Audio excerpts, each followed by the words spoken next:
చేయాలని తలపెట్టాము.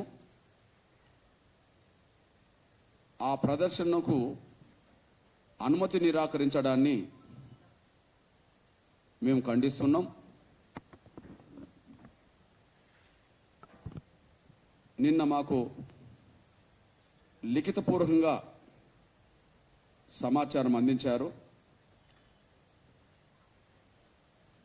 ఫిబ్రవరి 7న జరగబో ఆ సాంస్కృతిక ప్రదర్శనకు మేము అనుమతి నిరాకరిస్తున్నామని చెప్పడం జరిగింది. దీన్ని నేను కోరుతున్నా గౌరవ ముఖ్యమంత్రి రేవంత్ రెడ్డి గారికి వినయపూర్వకంగా నేను విజ్ఞప్తి చేస్తున్నా.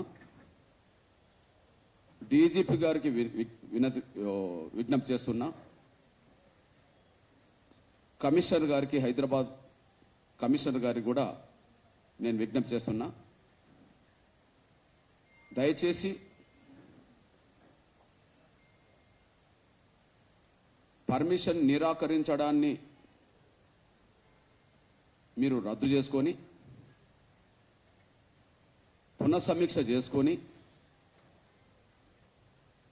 ఖచ్చితంగా ఫిబ్రవరి 7న జరగబో ఆ సాంస్కృతిక ప్రదర్శనకు అనుమతిని ఇవ్వాలని చెప్పి నేను కోరుతున్నా, విజ్ఞప్తి చేస్తున్నా. ఇది ముఖ్యమంత్రికి మా విజ్ఞప్తి, డీజీపీ గారికి విజ్ఞప్తి, హైదరాబాద్ కమిషనర్ సోదరులు ఆనంద్ గారికి కూడా విజ్ఞప్తి.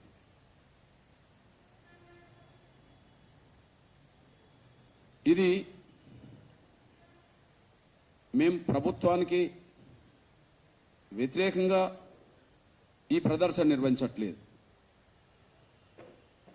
ఇది మా ఇప్పుడున్న పడే ప్రభుత్వానికి మేము వ్యతిరేకంగా నిర్వహించట్లేదు.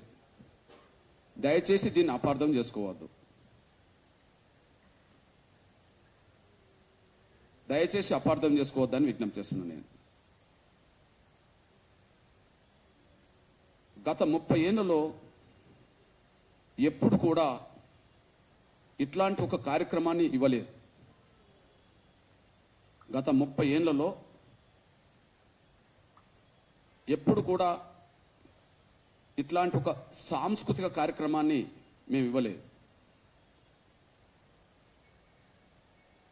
30 ఏళ్ల తర్వాత మేము ఇవ్వడంలో దయచేసి ముందుగా మా గుండె లోతులో ఉండబడే బాధను అర్థం చేసుకోవాలి. మా గుండె లోతులో ఉండబడే బాధను అర్థం చేసుకోవాలి. ఒకటి, వర్గీకరణ అమలు కోసం మా డప్పుల ద్వారా మా గుండె చప్పుడు వినిపించాలని. వర్గీకరణ అమలు కోసం మా డప్పుల ద్వారా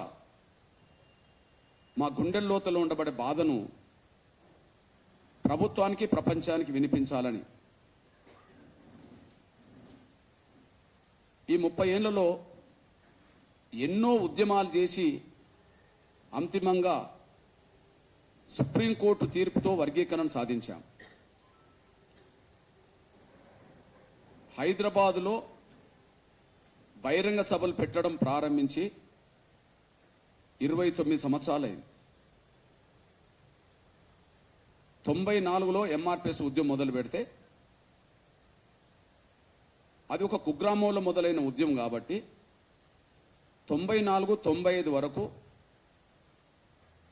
ఉమ్మడి ఆంధ్రప్రదేశ్లో విస్తరించడం కోసమే, బోధించు, సమీకరించు, పోరాడనే స్పిరిట్ని దృష్టి పెట్టుకొని ఉద్యమాన్ని విస్తరించడం కోసమే 94, 95 వరకు పనిచేశాం. కానీ ఉమ్మడి ఆంధ్రప్రదేశ్లో మొట్టమొదటి మా బహిరంగ సభ, మొట్టమొదటి మా ప్రదర్శన 96 మార్చి 2న మాదిగ హక్కుల దండోర పేరుతో లక్షలాది మందిని సమీకరించాం.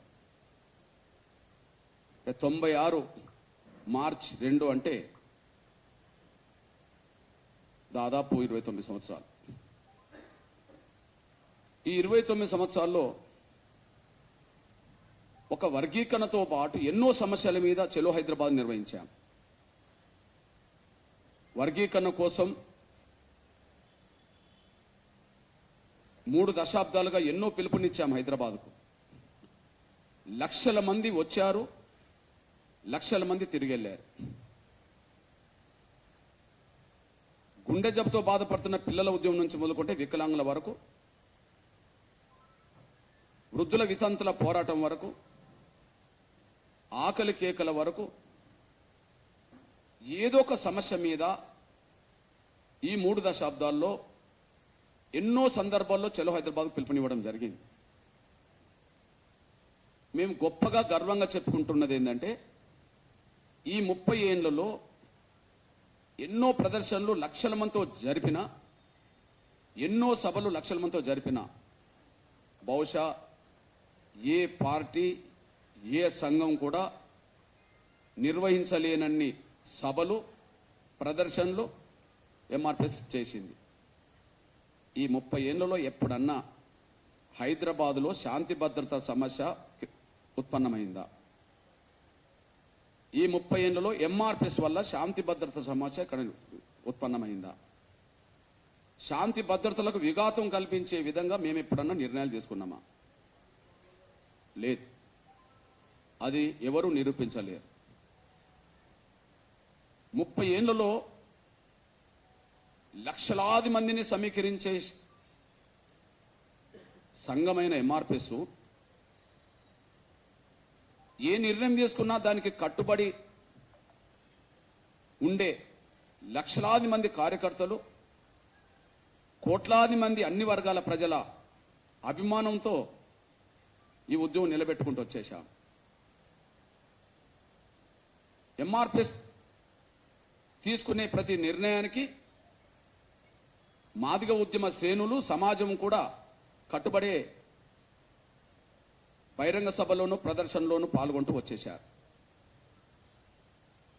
మేమెప్పుడు కూడా శాంతి భద్రతలకు విఘాతం కల్పించే ఏ నిర్ణయం మేము తీసుకోలేదు. అలా శాంతి భద్రతలకు విఘాతం కల్పించే నిర్ణయాలే ఎంఆర్పిఎస్ తీసుకుంటే ఉద్యమం 30 ఏళ్లు నిలబడేది కాదు. ఇది ప్రభుత్వాలకు తెలుసు, పోలీసు యంత్రాంగ పెద్దలకు తెలుసు, సమాజానికి కూడా తెలుసు.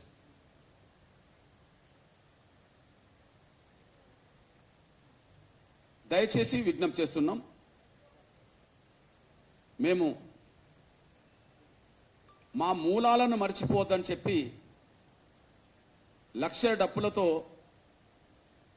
ఒక సాంస్కృతిక ప్రదర్శన పెట్టబోతున్నాం. అది వర్గీకరణ అమలు కోసమే అయినా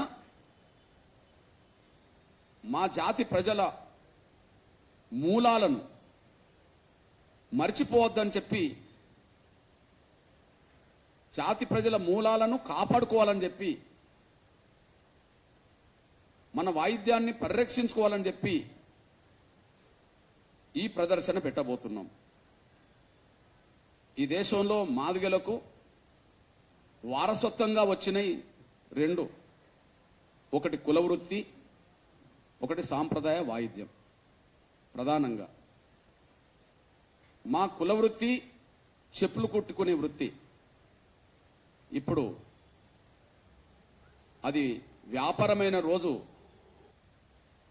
కానీ అంతో ఇంతో కొంతమేరకు పరిరక్షించుకుంటున్నది మాకుండబడే డప్పు కళాకారుల ప్రదర్శనలు. ప్రతి రాజకీయ పార్టీ నాయకులు, ప్రతి సంఘం వాళ్ళు, ప్రతి ఉద్యమంలో మా డప్పులు కీలకమైన పాత్ర పోషిస్తున్నాయి. మా డప్పులు కీలకమైన పాత్ర పోషిస్తున్నాయి. అంతేకాకుండా సమాజంలో ఉండబడే అన్ని వర్గాల్లో